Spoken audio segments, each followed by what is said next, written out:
हमारा ब्रह्मांड अपने आप में एक चलता फिरता दिमाग है। ब्रह्मांड भी हमारी तरह सोच सकता है। हमारे यूनिवर्स में 200 अरब गैलेक्सीज हैं। हमारे पूरे ब्रह्मांड में ये सभी गैलेक्सीज यूनिफॉर्मली डिस्ट्रीब्यूटेड नहीं है, यानी कहीं कम तो कहीं ज्यादा गैलेक्सीज के झुंड मौजूद है। इनमें से कई गैलेक्सीज ग्रेविटेशनल फोर्स की वजह से झुंड के रूप में जुड़ी रहती है, जिसे क्लस्टर कहा जाता है। और ऐसे छोटे छोटे झुंड मिलकर एक बड़े झुंड का निर्माण करते हैं, जिसे सुपर क्लस्टर कहा जाता है। इन सुपर क्लस्टर्स में सभी गैलेक्सीज गैलेक्टिक फिलामेंट से कनेक्ट रहती है। यह गैलेक्टिक फिलामेंट एक धागे की तरह गैलेक्सीज को आपस में कनेक्ट रखता है, जो कि 10 करोड़ लाइट ईयर जितनी दूरी तक फैला होता है। गैलेक्सी क्लस्टर्स और फिलामेंट के बीच में कुछ खाली जगह भी होती है, जहां काफी कम मैटर होता है। इस तरह लार्ज स्केल पर यूनिवर्स हमें एक कॉस्मिक वेब की तरह दिखाई देता है। लेकिन यहां आकर एक ऐसी चीज पता चलती है जिसने वैज्ञानिकों को चौंका दिया। दोस्तों, जब वैज्ञानिकों ने इस कॉस्मिक वेब को लार्ज स्केल पर ऑब्जर्व किया, तो वैज्ञानिकों ने देखा कि इसकी संरचना बिल्कुल हमारे दिमाग से मिलती है।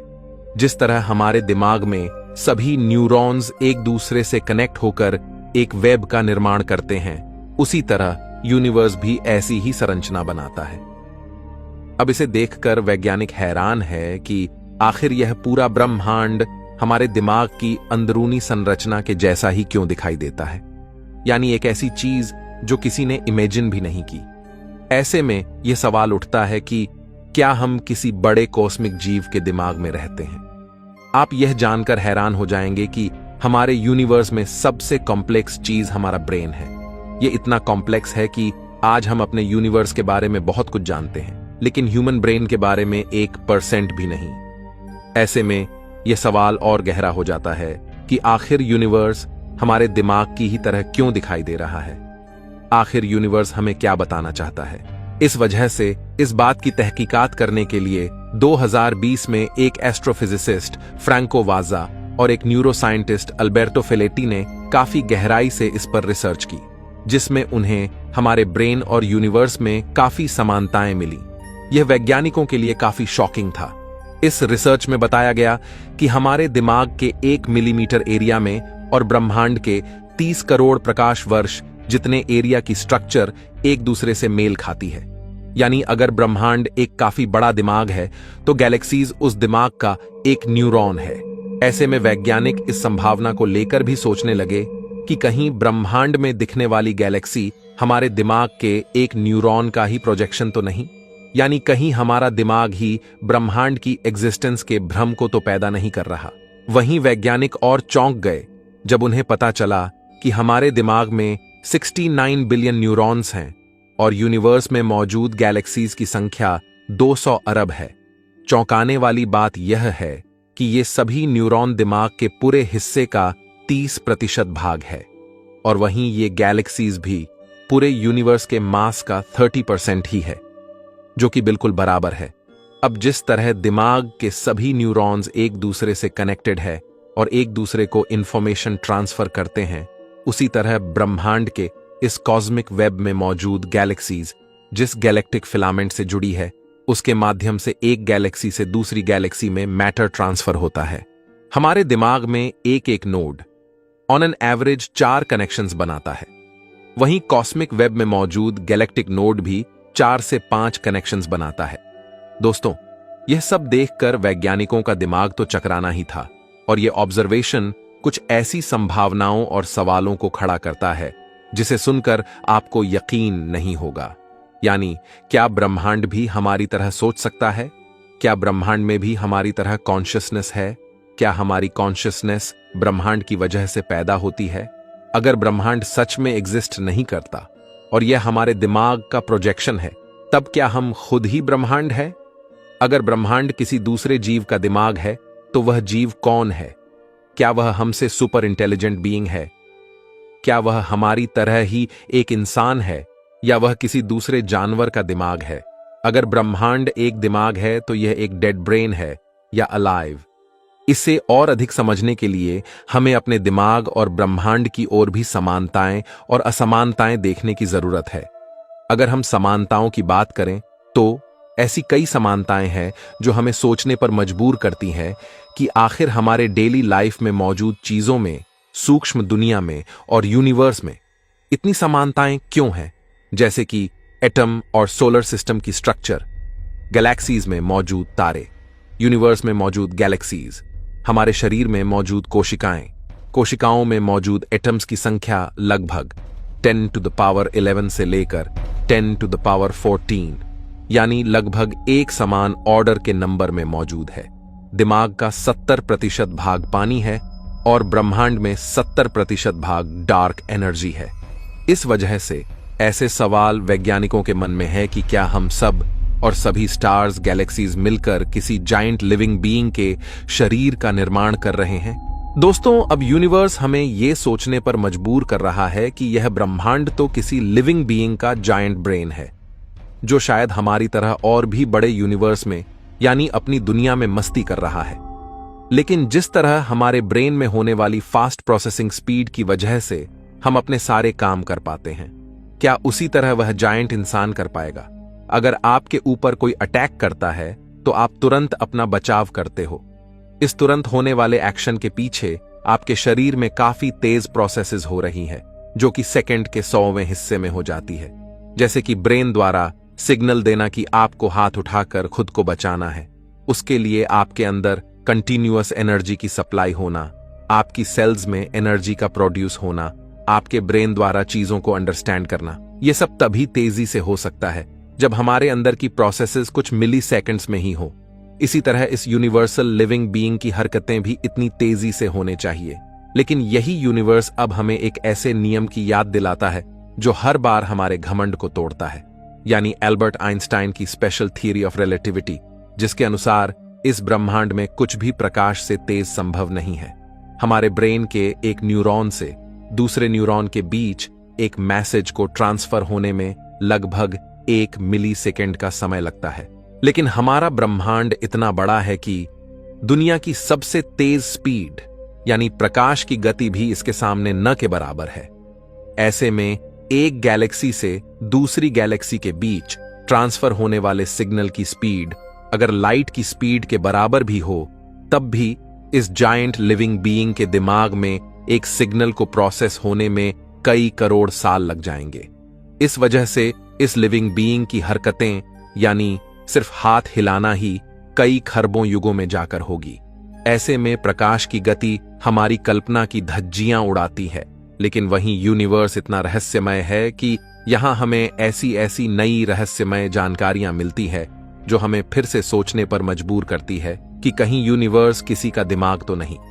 दोस्तों, हम जानते हैं कि इसी ब्रह्मांड में क्वांटम इंटेंगलमेंट जैसी चीजें भी होती हैं जो प्रकाश की गति का मजाक उड़ाती है। वैज्ञानिक हैरान है कि 2 एंटेंगल पार्टिकल्स जो एक दूसरे से खरबों प्रकाश वर्ष दूर है, आखिर उनके बीच में इंफॉर्मेशन इंस्टेंटली कैसे ट्रांसफर हो जाती है। ऐसे में कुछ लोग यह भी मानते हैं कि इस जायंट लिविंग बीइंग के बीच की इंफॉर्मेशन इस तरह इंस्टेंटली भी ट्रांसफर हो सकती है जिससे वह सोच सकता है और तुरंत एक्टिविटीज कर सकता है। लेकिन दोस्तों, इन रियलिटी गैलेक्टिक फिलामेंट से जो मैटर 2 गैलेक्सीज के बीच ट्रांसफर होता है, उसकी स्पीड प्रकाश के मुकाबले ही काफी कम है। यहां पर कुछ रिसर्चर्स का मानना है कि हो सकता है कि यह मैटर वो इंफॉर्मेशन नहीं है, बल्कि इंफॉर्मेशन किसी दूसरी फॉर्म में ट्रांसफर होती हो। एल्बर्ट आइंस्टाइन के स्पेशल थ्योरी ऑफ रिलेटिविटी के अनुसार हम यह भी जानते हैं समय भी रिलेटिव होता है, यानी इस लिविंग बीइंग के जिस समय को हम करोड़ों युग का महसूस करते हैं, संभव है कि उसकी फ्रेम ऑफ रेफरेंस में वह समय उसके लिए 1 सेकंड जितना ही हो। पर समय का रिलेटिव होना भी स्पीड और ग्रेविटी पर डिपेंड करता है। एल्बर्ट आइंस्टाइन के अनुसार कोई भी ऑब्जेक्ट स्पेस के अंदर प्रकाश से तेज गति नहीं कर सकता, लेकिन यह नियम स्पेस पर अप्लाई नहीं होता। स्पेस किसी भी स्पीड से मूव कर सकता है। अगर यूनिवर्स एक लिविंग बीइंग है तो वह इस स्पेस टाइम से परे होगा। ऐसे में उसकी मूवमेंट पर यह नियम लागू नहीं होगा। हो सकता है कि जिस यूनिवर्स का भाग वह लिविंग बीइंग है, उस यूनिवर्स के नियम अलग हो, वहां लाइट की स्पीड की वैल्यू कुछ अलग हो। दोस्तों, मान लीजिए कि यह बात सच है कि यूनिवर्स किसी लिविंग बीइंग का दिमाग है। ऐसे में एक बहुत बड़ा सवाल खड़ा होता है, कि आखिर कॉन्शियसनेस क्या है। अगर वह लिविंग बीइंग कॉन्शियस है, तब उसकी कॉन्शियसनेस कैसे पैदा होती है। वैज्ञानिकों के अनुसार हमारे अंदर कॉन्शियसनेस हमारे दिमाग के न्यूरॉन्स के बीच होने वाले इंटरेक्शन की वजह से पैदा होती है। तो क्या उसी तरह इस लिविंग बीइंग के अंदर मौजूद कॉन्शियसनेस भी उसके ब्रेन की इमर्जेंट प्रॉपर्टी है? वैज्ञानिकों के अनुसार कॉन्शियसनेस हमारे यूनिवर्स की फंडामेंटल प्रॉपर्टी भी हो सकती है। ऐसे में क्या यूनिवर्स की कॉन्शियसनेस ही हमारी कॉन्शियसनेस को पैदा कर रही है? लेकिन दोस्तों, ऐसा तो तब होगा जब ये यूनिवर्स रियल हो, क्योंकि एक पॉसिबिलिटी ये भी है कि जिस यूनिवर्स को हम देख रहे हैं, हो सकता है वह हमारे दिमाग का ही प्रोजेक्शन हो, क्योंकि हमारे सारे एक्सपीरियंसेस दिमाग की वजह से ही है। अगर दिमाग नहीं है तो हमारी एग्जिस्टेंस भी नहीं। ऐसे यूनिवर्स का होना ना होना भी हमारे लिए मैटर नहीं करेगा। तो क्या यूनिवर्स हमारे दिमाग का प्रोजेक्शन भी हो सकता है? क्योंकि जब वैज्ञानिकों ने देखा कि एक गैलेक्सी एक न्यूरॉन को रिप्रेजेंट कर रही है, ऐसे में कहीं हमारा दिमाग हमें अपने न्यूरॉन को ही गैलेक्सी की तरह तो नहीं दिखा रहा।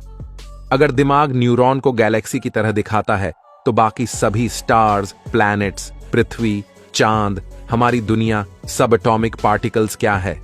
जिस तरह कॉस्मिक बीइंग के दिमाग में एक यूनिवर्स एग्जिस्ट कर सकता है, उसी तरह क्या हमारे दिमाग में भी एक यूनिवर्स है या मल्टीवर्सेस?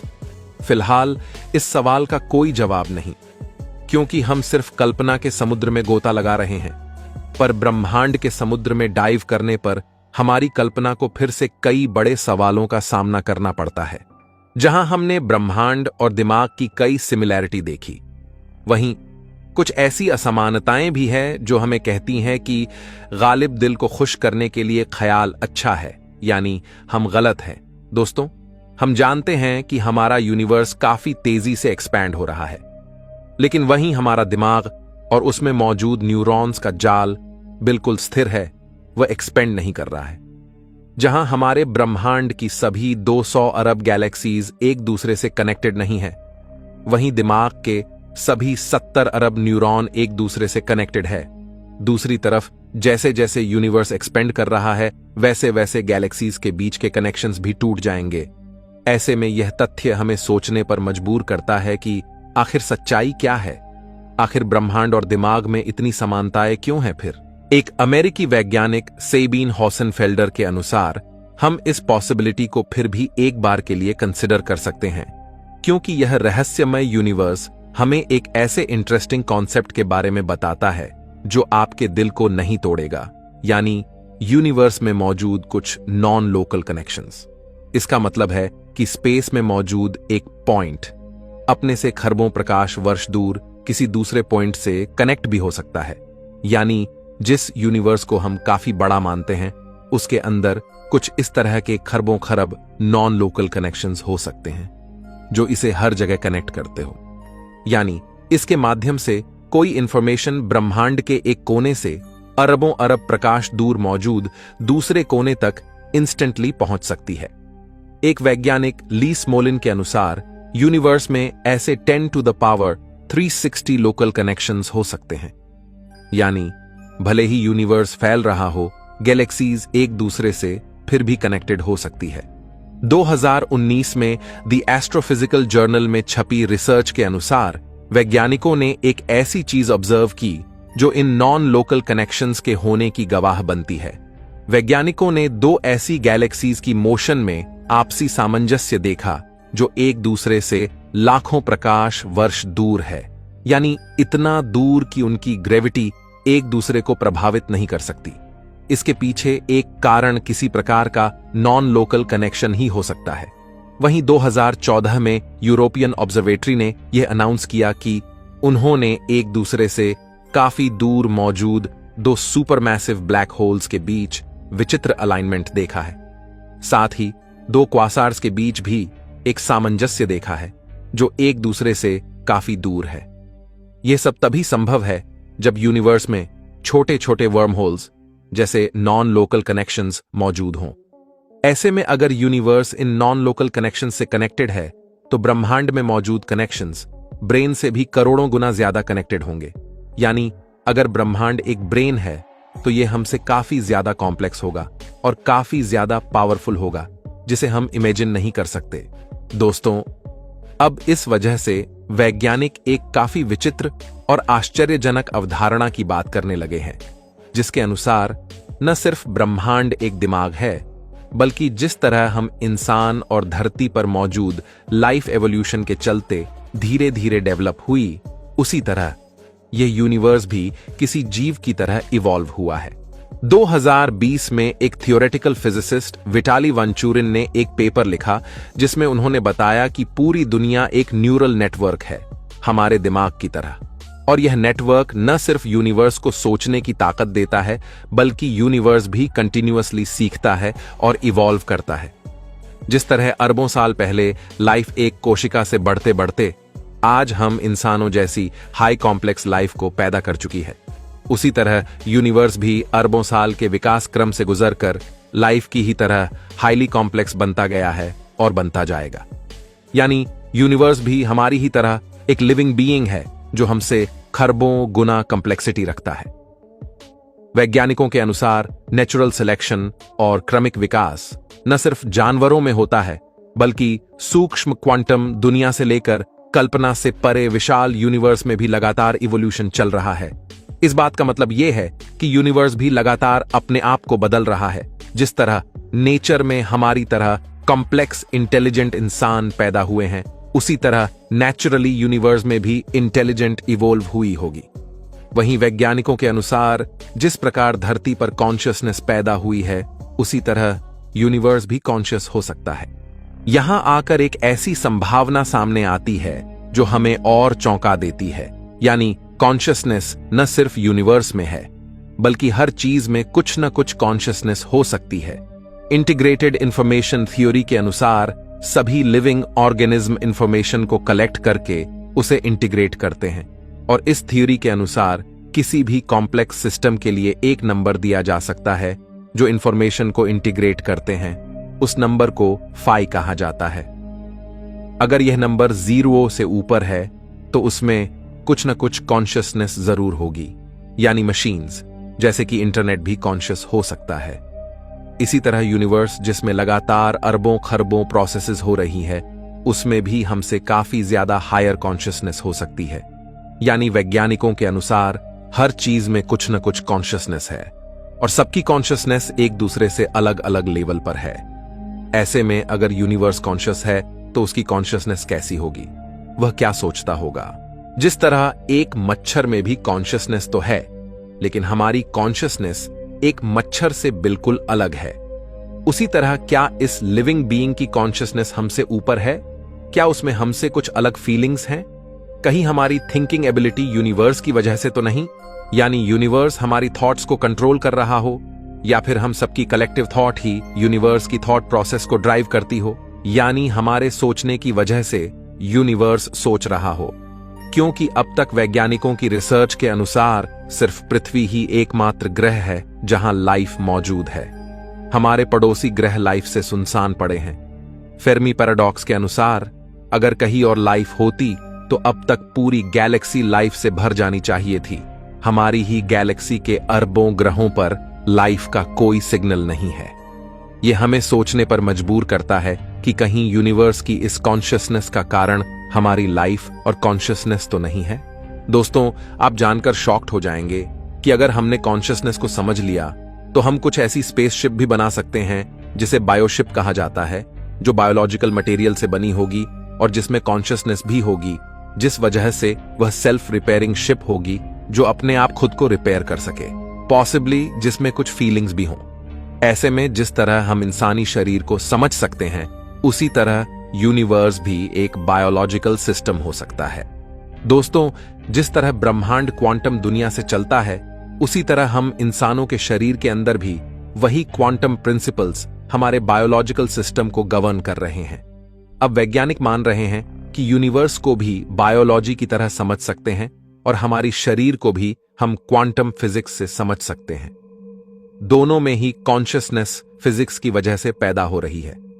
जिस तरह क्वांटम दुनिया के कई फिनोमिनॉन हैं, जैसे क्वांटम कोहेरेंस, क्वांटम टनलिंग और क्वांटम एंटेंगलमेंट, ये सब फिनोमिनॉन सभी बायोलॉजिकल बीइंग्स में भी ऑब्जर्व किए गए हैं। हमारे शरीर में मौजूद खरबों कोशिकाओं में लगातार ये क्वांटम इवेंट्स हो रहे हैं। यहां तक कि हमारी एज बढ़ने के पीछे भी कुछ क्वांटम फिनोमेनॉन का रोल हो सकता है।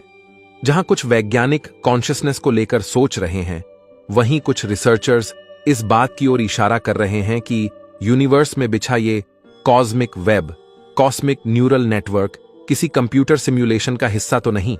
यानी यूनिवर्स जिसे हम दिमाग समझ रहे हैं, वह कॉस्मिक वेब कंप्यूटर के अंदर मौजूद न्यूरल नेटवर्क भी हो सकता है। यानी हम किसी दिमाग की बजाय किसी कंप्यूटर के अंदर भी मौजूद हो सकते हैं। लेकिन दोस्तों, चाहे हम किसी बायोलॉजिकल बीइंग के अंदर हो या किसी कंप्यूटर के अंदर, अगर ब्रह्मांड कॉन्शियस है तो वह हमसे क्या चाहता है? क्योंकि अगर वह कॉन्शियस है तो वह भी सोचता होगा, उसकी भी हमारी तरह कई इच्छाएं होंगी।